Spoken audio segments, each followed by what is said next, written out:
living, utilizing today's technology with the best of the past to bring you innovative ideas and up-to-date information for creative lifestyles in today's active world. With your host, Sheryl Borden.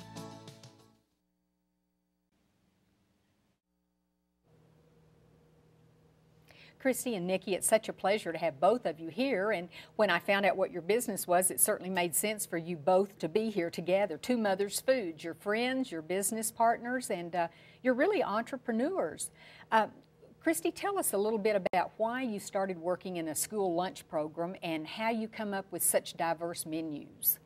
Well, we started our own children's school because we wanted to provide food that was healthy and nutritious and not just your standard conventional food, and we wanted our children to be healthy and not get ill from any unnecessary ingredients. So we developed first with our pizza program, and then we branched out. Because you knew kids like pizza. Right, kids like pizza, and we offered many different varieties of pizza, dairy-free pizza, wheat-free pizza.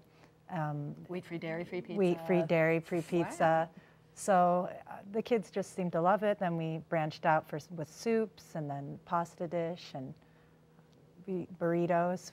We make homemade tortillas ourselves. And pockets. And your kids are kind of your guinea pigs. They try some of your things, and that way you know if other kids in that age group are going to like it. Well, Nicky, what's the recipe you're going to share with us, which is one of your popular school menus? This is our pizza program actually evolved to a pizza pocket program, and so we had to come up with a way to have an item that we could package very easily without any garbage, and have it also be easily served at the school and not need a volunteer parent to serve and things like that. And so, silverware and plates and all that would become waste afterwards. Okay. So we took our pizza from a sliced circle to a pizza pocket. We're going to do a bean and cheese pocket today for you, but we use the bandanas there to wrap the final product, and it arrives at the school in a nice cooler bag just filled with the different types. Red bandanas. Red is a meat, and blue is a vegetarian. Oh, very clever. Red is dead. That's what we like to say. So those are all wrapped, and that becomes the plate and the napkin for the child. And it's a very simple, easy way to do our program. Washable, can be reused. Okay. You've already mixed up the bread because it does need to sit and rest for, what, about an hour or so? Yes, this is kind of a little colder than you'd want to roll out, but it's a standard pizza dough recipe with a little bit of extra oil in it, and that is better for the pocket. When we used a standard pizza recipe, the pocket sort of was a little too crispy. And through so experimentation. We just added about a quarter cup of oil to a normal pizza recipe. And you're going to roll this out. Christy, you all, in your brochure, it talks a bit about clean food. Tell us what that means while Nicky's rolling this. Clean food means eating as close to the source as possible, and also promoting using local food from local farms and eliminating dairy and meat products, using it sparingly. Wheat also is not the greatest thing to be eating, even though this is using wheat, this recipe. But we smaller amounts. We customize diets at our storefront for people with allergies. And when you say storefront, this all started as an in-school program, and word got out, and then now people can actually order food from you. Yes. That's amazing.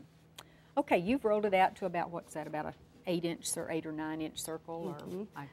Or the pocket we're showing is actually a larger one that we serve at the restaurant, and this will be a school-sized pocket. An individual. School size is just a little smaller.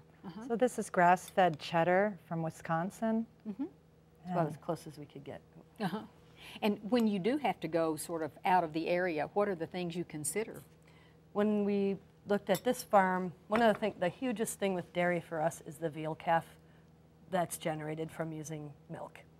And so we try to find a farm that maybe has a pen for the veal calves, that has baby bottles in it, so that when those calves are removed immediately from their mothers, who then become dairy cows, giving the dairy, they actually have a moment to suckle and act like normal cows briefly for a couple of weeks. It really helps them. And you check on how far away it is because of the distance, the freight, or the delivery. That's all enters into, I think you call it the footprint. Right. The smaller the footprint, the better it is for us. So the closer it is, It's crazy for us to get cheese from anywhere but Wisconsin. It's Of course. the cheese land, and it is right next to us, so it's about an hour away.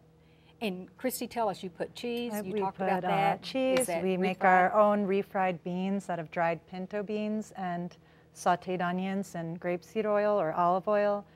And we are using local green chili. That's what I was going to say. That would be the top part. I like that. We had to get a little local for you guys, so we got some from Cecilia's in, do you know Cecilia's in Albuquerque? I see. So you take advantage, we would all take advantage of what's grown in our area. Right, and then a key here is you want to wet the edges of your pocket for it to stay closed. To sort of seal it. To seal it tight. And then you bake this how long? This we bake at 425 for I'd say about 10 minutes. 10 minutes. Because everything's cooked inside. All you're doing Right. is warming it all the way through. And a lot of time, do you do anything with frying? Is everything baked? Everything's baked. We fry nothing at our store. Fry nothing, okay. And show us how you're going to serve this. I like that. Red's for the meat and blue is for the So this is a vegetarian. vegetarian one. We make the, pizza and ham and cheese, bean and cheese.